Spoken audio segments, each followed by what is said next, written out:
Wewe unapata hasira, unaamua kuchukua simu unampigia nani cameraman. Hivi hili jina la Kimbunga ni la kwako kabisa halisia au ni la kuokota njiani bwana? Ni jina la Kibantu. A journey of 1000 miles start with only just a single step. Mgodi sio tu tamthilia, ila ni maisha halisi ya watu.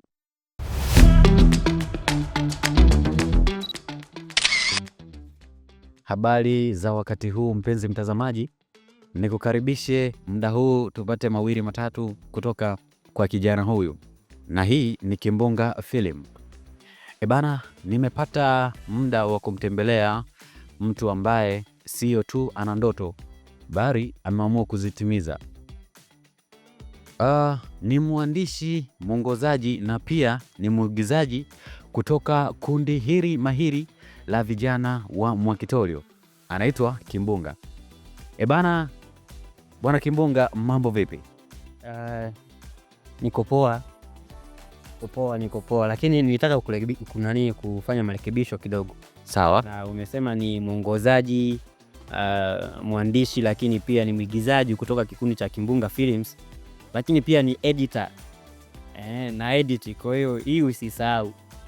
Kuna mtu anaweza kawa tafuta editor kisha akawa amenicheki kwa sababu amesikia mimi ni editor tayari. Okay, sawa. Okay, sawa. Mpenzi mtazamaji, kama ulivyomsikia bwana Kimbunga anasema pia yeye ni editor. Bwana Kimbunga, nikukaribishe sana katika meza yetu ya mazungumzo. Nashukuru. Okay, sawa. Lakini kabla sijaendelea, ningependa kufahamu na watazamaji wetu hapa wajue, wafahamu kiundani zaidi. Hivi hili jina la Kimbunga ni la kwako kabisa halisia au ni la kuokota njiani bwana? Jina la Kimbunga, wakati nasoma nikiwa advance, kuna kitabu kimoja nimewahi kukisoma. Ni ushairi ule, mimi nimesoma fasihi.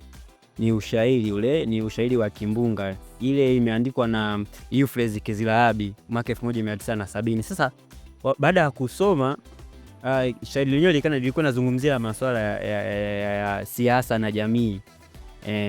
Ushairi unaitwa Kimbunga, lakini mazungumzo kwa ndani yake ilikuwa inaelezea kuhusiana na siasa na jamii. Kwa hiyo baada ya kuona mwandishi alikuwa na falsafa ya mapinduzi ya kijamii na kisiasa, na mimi nikaona kumbe ninaweza nikabadilisha tu kutoka kwenye mapinduzi ya kisiasa na kijamii kwenda kwenye mapinduzi ya sanaa.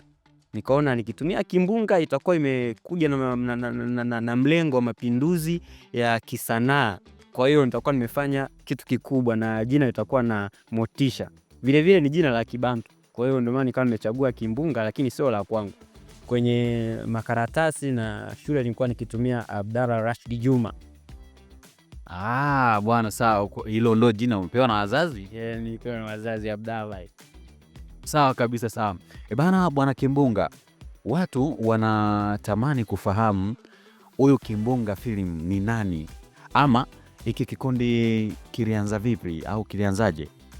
Kimbunga Films ni kikundi cha vijana ambao ni vijana wabunifu, wameamua kuungana kwa ajili ya kuwapa nafasi watu ya kuonyesha vipaji walivyonavyo. Unajua vijana wengi ambao tupo mtaani tuna vipaji lakini hatuna sehemu ya kuvionyesha.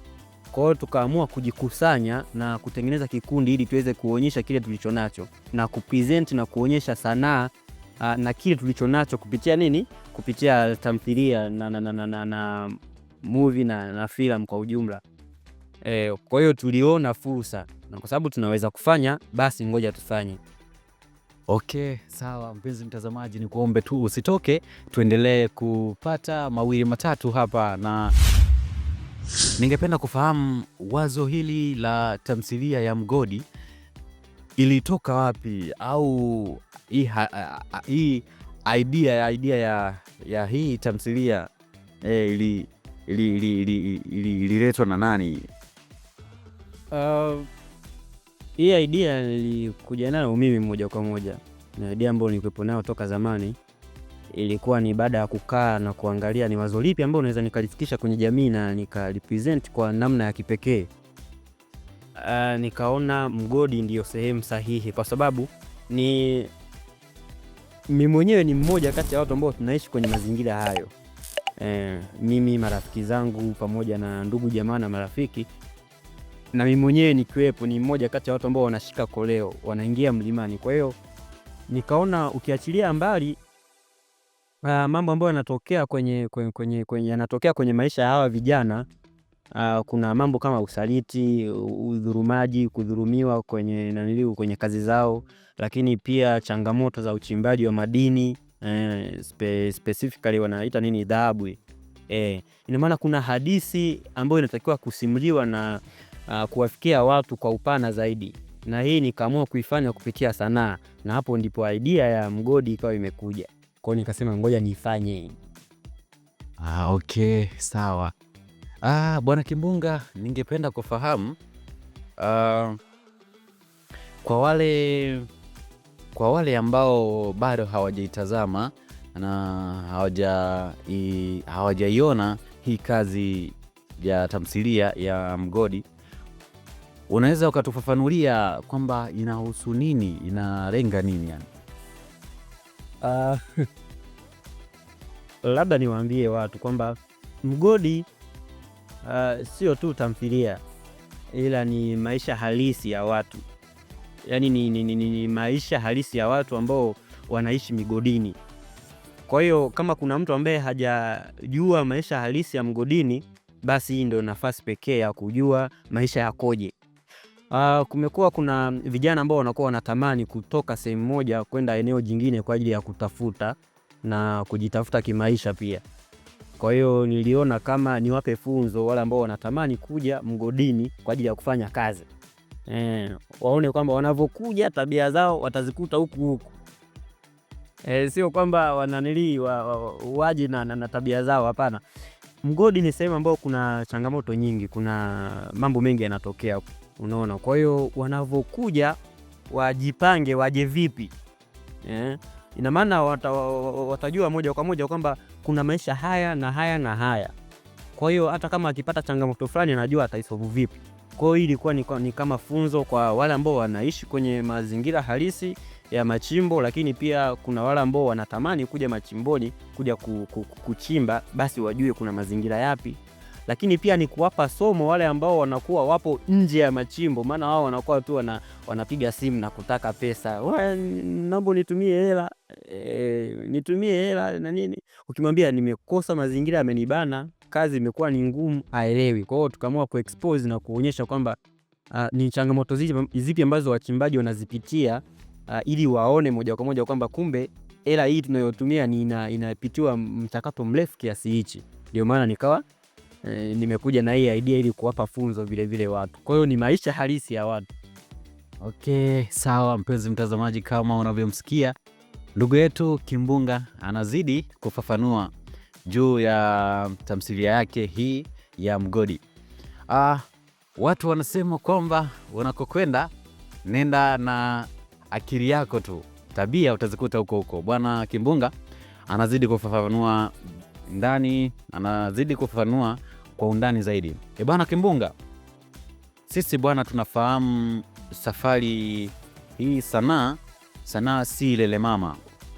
Ningependa kufahamu na pia watazamaji wetu wakajua kiundani zaidi kwenye hii safari ya uandaaji wa hii tamthilia, ni changamoto gani kubwa mmekutana nayo nyinyi kama kikundi? Mimi naweza nikasema kwamba kwenye kila kazi kuna changamoto, na changamoto zimekuwa ni nyingi, lakini siwezi kuzitaja zote. Nitataja zile ambazo ni facts na zina uhalisia fulani, zingine tutaziweka pending. Naweza nikaanza na changamoto namba moja, ni ukosefu wa vifaa. Tumekuwa hatuna vifaa vya kutosha, na hata kama hivi tunatumia vile ambavyo ni hali ya chini. Kwa hiyo hata ukijaribu kuangalia na kulinganisha kwenye aina ya vifaa tunavyotumia ni vile vya hali ya chini. Ina maana tungepata ile yenye quality kubwa ingekuwa ni kazi kubwa zaidi, unaelewa? Lakini pia ukiachilia mbali vifaa, tumekuwa tukiwa na changamoto ya ukosefu wa pesa au haba au budget ndogo kwa ajili ya usafiri na chakula, unaelewa? kuna baadhi ya scene au vipande mnatoka kwenda kushutia labda vijijini huko, mnatakiwa kwenda mbugani, mnatakiwa kwenda maeneo fulani. Sasa inafikia hatua watu mnakuwa mnatembea kwa miguu kutoka eneo moja kwenda jingine. Kwa hiyo mkitembea kwa miguu kufika kule watu wameshachoka tayari. Yaani wameshachoka tayari, hawajaanza kushuti bado. Unaona, hawajaanza kushuti. Lakini anafika kule licha ya kuchoka tayari ana njaa. Anatakiwa kula. Kwa hiyo sasa ile budget inakuwa ni ndogo, japo mmejibana bana ili kuweza kufanya jambo hilo. Kwa hiyo budget inakuwa ni ndogo. Kwa hiyo kama hawajala na wamechoka, ina maana hata performance itakuwa ni ndogo. Natumia nguvu kubwa sana kwenye kujaribu kuwafanya hawa watu performance yao iwe kwenye level ambayo ni sawa na vile ulivyokuwa unatarajia. Kwa hiyo ni moja kati ya changamoto ambayo imekuwa ikitukumba.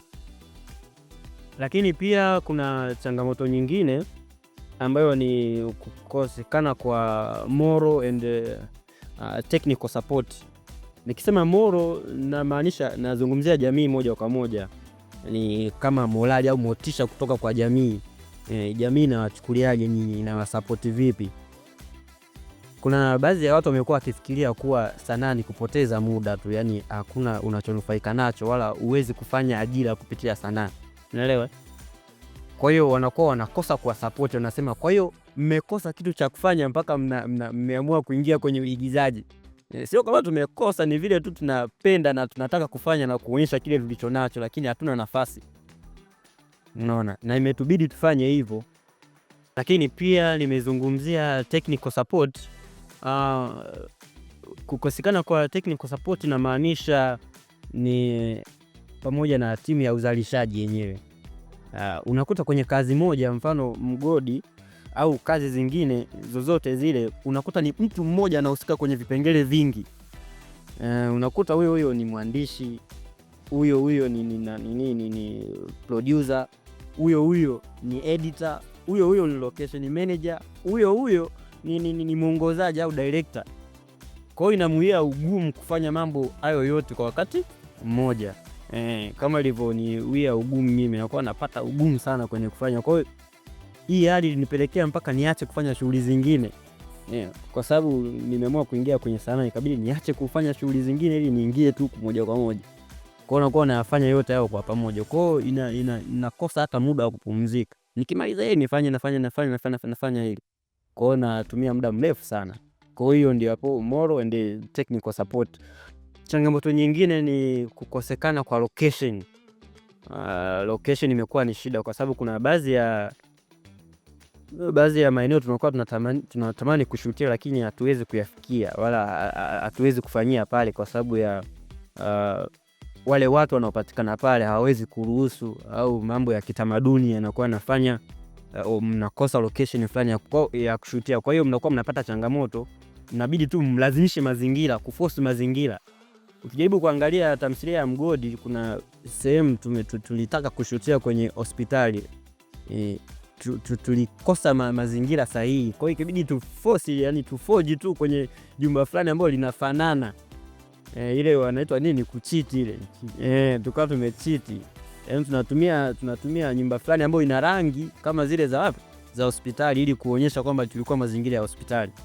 Kwa hiyo hizo ni baadhi tu ya changamoto ambazo tulikuwa tunazipitia, na nadhani kila production huwa inazipitia vile vile. Yeah.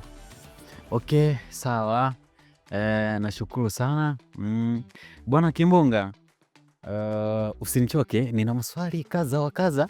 Nataka nifahamu mengi zaidi, lakini nisisahau kugusia vijana, kwa sababu kuna vijana wengine nao wanataka kuonekana, kwa sababu kuna vijana wengi tunafahamu wana vipaji lakini hawajapata nafasi kama ulivyopata wewe. Ujumbe wako kwao ni nini? Kwa vijana ambao wana vipaji lakini hawajapata kuviexpose, hawa vijana nachoweza kuwashauri, maana ni vijana wenzangu, tuko tunaanza wote, ni wasiweke vipaji kwenye mabegi yao, wala usifiche kipaji chako kwenye mfuko. Kwenye Kimbunga Films na tamthilia ya Mgodi, vijana takriban 95% ya wahusika wote hawajawahi kushoot. Unaona? lakini ni watu ambao wamekuja na tumejaribu kujipika wenyewe, na ukienda kuangalia ile tamthilia ile itaonyesha kwamba ni nguvu kiasi gani wameitumia na wamejitoa kiasi gani kuonyesha kile walichonacho, japo hawajawahi kufanya huko nyuma. Kwa hiyo kwa wale ambao wanatamani kufanya na hawajawahi kufanya, wasifiche kipaji chao wala wasiweke kipaji chao kwenye mfuko.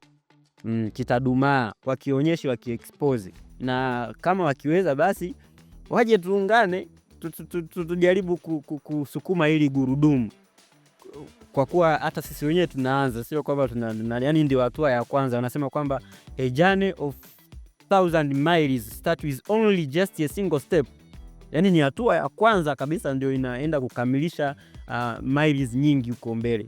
Kwa hiyo bado tuna muda mwingi, bado ni vijana, tunaweza kupambana, bado pia tunatafuta watu wengi zaidi ili kuweza kutoka sehemu moja kwenda nyingine. Yeah. Okay, mpenzi mtazamaji, kama unavyomsikia Bwana Kimbunga anazidi kufafanua juu ya changamoto, na pia amegusia swala la vijana wenye vipaji. Anashauri kwamba msifiche vipaji vyenu, njoni muonyeshe vipaji vyenu, na pia yuko tayari kusapoti, si ndivyo? Niko tayari kusapoti. Mafunzo tutaelekezana namna ya kufanya. Sawa. Ni vyema, ni vizuri zaidi. Sawa Bwana Kimbunga, ningependa kufahamu kiundani zaidi, na pia mtazamaji wetu hapo anayetufuatilia aelewe na kutambua kiundani zaidi. Ningependa kufahamu ni movie gani ambayo ilikushawishi wewe binafsi mpaka kupelekea kuingia kwenye sanaa hii ya uigizaji? Unazungumzia kuhusiana na inspiration. Mimi sio kama nimeanza kuigiza juzi au ni kwa sababu wameanza kuniona kwenye uigizaji juu mwaka jana, mwaka huu niseme. Hapana, mimi nimeanza kuigiza zamani. Ilikuwa ni ile uigizaji wa majukwaa. Uigizaji wa majukwaa ni kwamba mnaenda kuperform bila kamera, yaani mna perform kwenye umati wa watu. Toka mwaka 2013 mimi naigiza.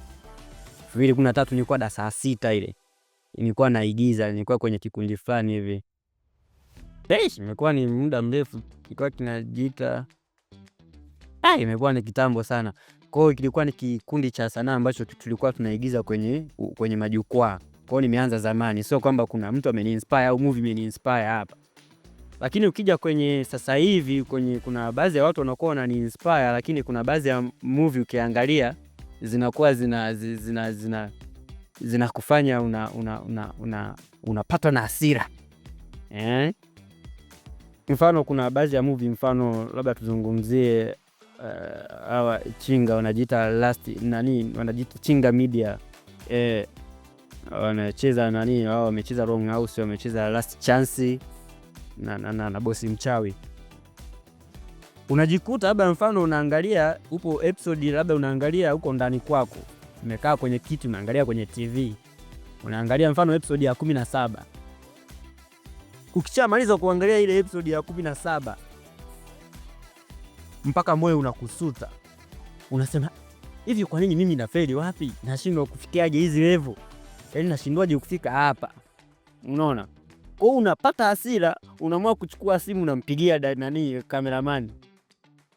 Cameraman vipi bwana? Safi, siku njema tu. Vipi, kuna kazi? Nilikuwa nakusalimia bwana. Kumbe ulikuwa umefikiria labda naweza nikaingia location alafu nikafanya kitu kikubwa. Kwa hiyo ni aina ya tamthilia ambazo unaweza ukaangalia zikakupa hamasa. Kwa hiyo umekuwa akinipa hamasa kubwa kuona kwamba na mimi au na sisi siku moja tunaweza tukafika hizi level. Kwa hiyo ni movie ambazo ukiangalia zinakupa hasira. Sio hasira ya wivu, hapana, hata kama iwe ni wivu, lakini ni wivu wa kimafanikio. Kwa hiyo Last Chance na Dunia na movie zingine, kuna movie kama vile Tufani ya mzee wetu hapo Jacob Steven JB. Kwa hiyo ni movie fulani ambazo zinakupa hasira ya mafanikio. Hivyo. Okay, sawa. Bwana Kimbunga, umeelezea vyema vizuri zaidi, nimekuelewa. Na hapo awali nafahamu kuwa wewe ni mwongozaji, yani ni mwandishi, mtayarishaji. Hii jambo hii una uzoefu nayo Ah, au labda kuna mtu anakuandikia story, anakuletea, anakuelekeza, bwana, hii inatakiwa ikae hivi. Hapo ningependa kufahamu zaidi, maana najua tu ni mwandishi, mwongozaji. Vipi, una uzoefu nayo hii? Naweza nikasema kwamba nina uzoefu kwa sababu nimekuwa nikifundishwa na walimu ambao madirector ambao ni wazuri, na ukipata director mzuri na hata wewe mwenyewe mwanafunzi pia utakuwa ni mzuri vile vile. Au ukipata mwalimu mzuri, nisiseme director, basi niseme mwalimu mzuri wa sanaa, na wewe utakuwa mzuri vile vile kwenye nyanja zote, uandishi na pamoja na usimuliaji wa hadithi yenyewe pamoja na performance ya uigizaji wenyewe. 2013 alikuwepo jamaa alikuwa anaitwa Chaz, yule ameigiza movie ya jeneza zamani, alikuwa amevaa suti nyeupe amelala kwenye jeneza hivi. Ile movie wale wa Mwanza wale ndio alikuja kwa ajili ya kuwa kutuongoza na kutupa mafunzo. Kwa hiyo alitufundisha vitu vingi sana. Mwenyewe aliniinspire na kunipa materials za kutosha. Kwa hiyo naweza nikasema kwamba nina experience pia mpaka hapo. Lakini ukiachilia mbali hapo, nimekuwa nikiangalia pia hata kupitia mitandao. Nimejifunza pia kupitia YouTube na kupitia social media zingine kwa baadhi ya waandishi, namna ya uandishi, namna ya uongozaji, namna ya utengenezaji movie, namna ya kutengeneza script. Vyote hivyo nimevisoma pia kupitia mitandao, kwa sababu kuna tutorial nyingi zinazoelekeza namna ya kufanya mambo kama haya, hususan kwenye sanaa. Lakini pia nimeangalia mihadhara na mikutano au interviews za wasanii wengine ili kuona wao wanafanya nini, wanafanyaje, wanaandikaje, wanafikia kwa nini wanafikia haya malengo. Nimekuwa nikiangalia pia kuna baadhi ya watayarishaji kama kina Heli Mwakajumba, huyo amesimamia movie inaitwa Baba Olivia. Nimekuwa nikijifunza kutoka kwake, nimekuwa nikijifunza kutoka kwa Ben Royo wa watu wa Mbeya,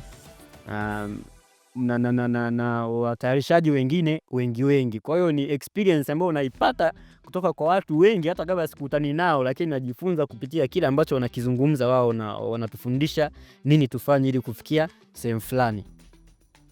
Okay, sawa. Asante sana Bwana Kimbunga. Baada ya uzinduzi huu mkubwa, ni jambo gani ambalo unatamani lifuate baada ya hapa, au ni ndoto gani yeyote maalum ambayo unatamani ifuate baada ya uzinduzi huu mkubwa? Baada ya uzinduzi huu natamani angalau ningekuwa na vifaa vyangu mwenyewe, yani ukawa na vifaa full complete. Ukiwa na vifaa ina maana unaweza kutengeneza kitu kizuri bila kuangalia utatumia muda gani, na kitu hicho kikaleta impact wala au matokeo chanya kwenye jamii. Ni kwa sababu una kifaa ambacho unaweza ukaingia muda wote kushoot. Ina maana unakuwa hauna limit ya kushoot, na utazalisha vitu vyenye ubora na utatengeneza kazi nyingi kwa wakati mmoja, na hiyo itapelekea kupata watazamaji au subscribers na wafuatiliaji wengi zaidi. Kwa hiyo utapata maoni, utapata hizo views nyingi za kutosha, na itapelekea vile vile kutoka kwenye hatua moja kwenda hatua nyingine. Kwa sababu ukishapata watazamaji wengi, sasa ni nini unangoja? Ina maana tayari hapo ushatengeneza brand. Kwa hiyo natamani kama nikipata mtu hivi akasema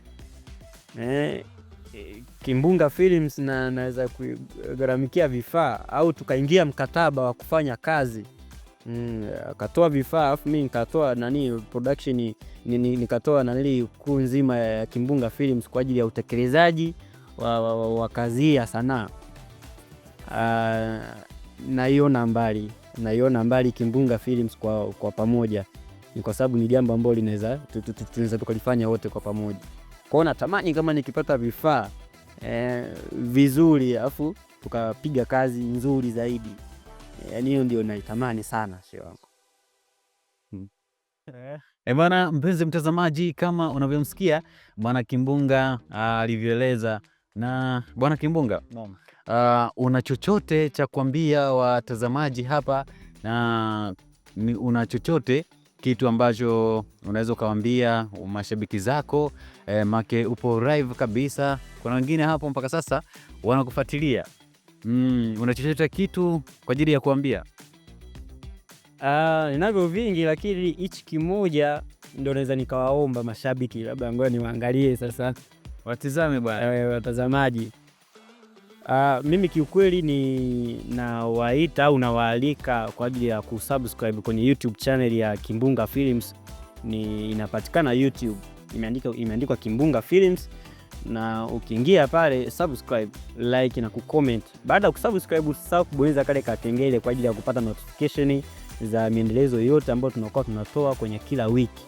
Kwa hiyo mtufuatilie, maana nyie ndio support, nyie ndio watu ambao mnaweza mkatutoa kutoka sehemu moja kwenda nyingine. Kwa hiyo nashukuru sana, nashukuru kwa kuendelea kutufuatilia, nashukuru kwa ajili ya kila kitu, nashukuru kwa ajili ya support yenu. Ni hivyo tu.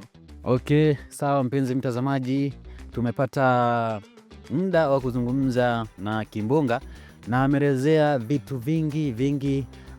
Na imani hata wewe mpenzi mtazamaji unayetufuatilia kwenye mitandao yetu ya kijamii umefahamu vingi kutoka kwa Kimbunga. Bana, kwa wewe uliyefika siku ya leo, ni kuambie tu kwamba tuendelee kuinua vipaji, tuendelee kusapoti vipaji kupitia sanaa. Ulikuwa na mimi Deus JK, na nyuma ya kamera hapo tuna Kasele kutoka Dia Mungu Mengi Media. Bana, endelea kutufuatilia na kutakia kila laheri wakati mwingine. Asante.